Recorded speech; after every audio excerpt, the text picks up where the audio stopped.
দিনটা 17ই সেপ্টেম্বর 2025 বিশ্বকর্মা পুজোর দিন। এই বিশ্বকর্মা পুজোর সাথে আমাদের পরিবারের একটা আবেগ জড়িয়ে রয়েছে।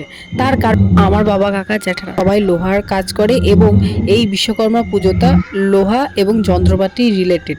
কিন্তু এই বছর আমাদের বিশ্বকর্মা পুজোটা হচ্ছে না, কারণ আমাদের একটু এক বছর প্রবলেম আছে। এই জন্য আমি এসেছিলাম এবার ধুবুলিয়াতে আমার এক দিদি জামাইবাবুর বাড়ি, জামাইবাবুরও গ্রিলের দোকান, তাই পুজো হয়েছে। এই পুজো উপলক্ষে একটু খাওয়া দাওয়ার আয়োজন করে হয়েছিল। প্রথমে হচ্ছে স্যালাড, এরপর রয়েছে বাসন্তী পোলাও, এরপর রয়েছে চিকেন কষা, লাল লাল ঝাল ঝাল চিকেন কষা, এরপর আমাদের রয়েছে চিংড়ি মাছের মালাইকারি, এরপর ছিল চাটনি, এর সাথে পাঁপড়ও ছিল, আমি তুলতে পারিনি পাঁপড়টা, আর ছিল জলের বোতল, জলের বোতলগুলো লাস্টে দেখাচ্ছি। পর আমাদের ওভারভিউটা একটু দেখে নাও। এরপর আস্তে আস্তে আমাদের ইনভাইটেড যারা অতিথি তারা আসলো, এই যে এখানে দেখতে পাচ্ছ সবাই বসে পড়েছে। এরপর আরও অনেকজন লোকজন আসলো, তাদের সব খাওয়া দাওয়া হলো।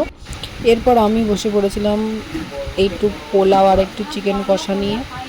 হ্যালো গাইস, আজকের মতো ব্লগ এখানে শেষ হলো। আবার দেখা হবে পরবর্তী কোনো একটা ব্লগে, ততদিন অবধি স্টে টিউন।